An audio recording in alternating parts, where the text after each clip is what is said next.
अस्सलाम वालेकुम। उम्मीद है आप सब खैरियत से होंगे और जहाँ पे भी होंगे खुश होंगे और खूब नेमतें और बरकतें और रहमतें समेट रहे होंगे। तो आज हम बनाने जा रहे हैं बहुत ही मज़ेदार, बहुत ही आसान और बहुत ही डिलीशियस कि ऐसा जायका आपने पहले नहीं खाया होगा। तो सबसे पहले मैं आपको बताती चलूँ कि आज मैं बनाने जा रही हूँ आलू फलियाँ, जो कि बहुत ही मज़ेदार हैं। तो फ़ौरन कीजिए चैनल को सब्सक्राइब, लाइक और शेयर और बेल आइकॉन को ज़रूर दबाइए ताकि तमाम वीडियोस आप तक पहले पहुंच सकें। इसके साथ ही मैंने ले लिया है एक पैन और उसमें डाल दिया है हाफ़ कप ऑयल और एक बड़े साइज़ की प्याज को मैं लाइट ब्राउन सा कर लूँगी और इसे अच्छे से मैं भून लूँगी। तो यहाँ पे प्याज की मैं कर्तन निकाल रही हूँ ताकि जो जायका है और भी अच्छे तरीके से आ जाए।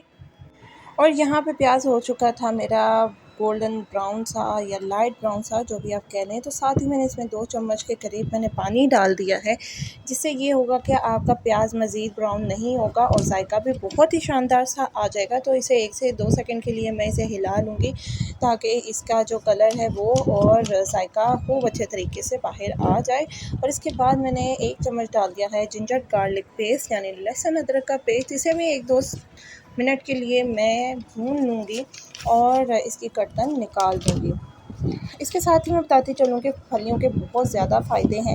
ये आपकी स्किन केयर के लिए बहुत शानदार है, खून बढ़ाता है और आपके मुँह पे, आपके फेस पे जो भी छाइयाँ होती हैं उनको दूर करता है। सीज़नल है, अगर आप सीज़नल सब्ज़ी खाएँ तो आपको बहुत सारे फ़ायदे होते हैं। इससे खून भी बढ़ता है और बालों की ग्रोथ के लिए बहुत शानदार है।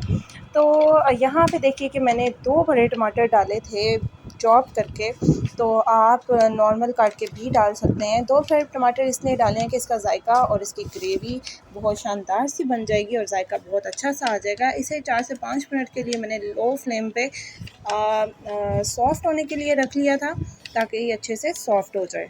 तो इसे मैं हाथ की मदद से प्रेस कर दूँगी ताकि ये और ग्रेवी की फ़ॉर्म में आ जाए। तो इस चीज़ के लिए आपने परेशान नहीं होना कि हमारे टमाटर बिल्कुल भी गले नहीं हैं। असल में होता क्या है कि जब हम नमक मिर्च डालते हैं उसी में टमाटर अच्छे तरीके से भून जाता है, उसकी कोई टेंशन लेने की ज़रूरत नहीं होती। तो साथ ही मैंने डाल दिया है दादड़ी मिर्च हाफ़ चम्मच, लाल मिर्च 1 चम्मच, धनिया पाउडर 1 चम्मच और नमक। आप मसाला अपनी मर्ज़ी से कम और ज़्यादा कर सकते हैं और इसे भूनना हमने अच्छे तरीके से है। और पानी जो मैंने टमाटर के बीच में डाला था उससे ये फ़ायदा होगा कि आपका मिर्च मसाला एक तो चिपकेगा नहीं देगची को और दूसरा ये फूलना चाहिए मिर्च मसाला, और इसका जायका तभी अच्छा आता है जब ये अच्छे से फूलता है।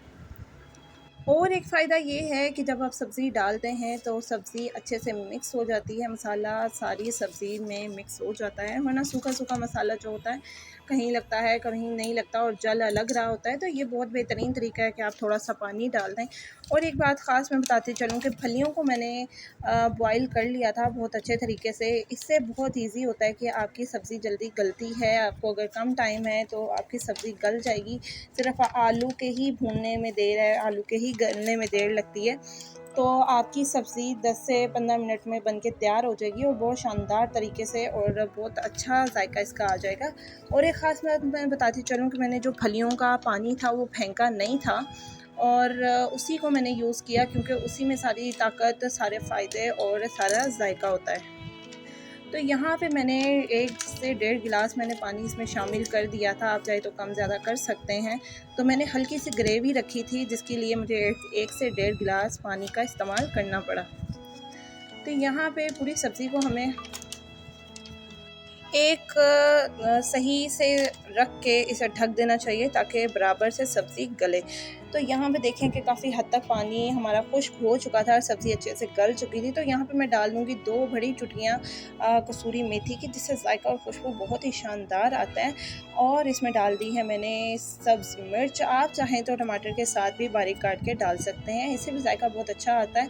और मैं इसे डालती हूँ क्योंकि मेरे घर पे छोटे बच्चे हैं और मिर्च ज़्यादा तेज़ खाना पसंद नहीं करते। और यहाँ पे देखिए कि मैंने ऐसी थोड़ी-सी ग्रेवी रखी है। अब मैं इसे ढाँप दूँगी ताकि इसमें खुशबू, जायका और ग्रेवी थोड़ी कम हो जाए और बहुत ही मज़ेदार सा जायका इसका उठ के आ जाए। तो इसके साथ ही मैं बताती चलूँगी कि अब मैं दूँगी टिप एंड ट्रिक्स खाने के साथ-साथ। तो दीजिए इजाज़त, अल्लाह हाफ़िज़।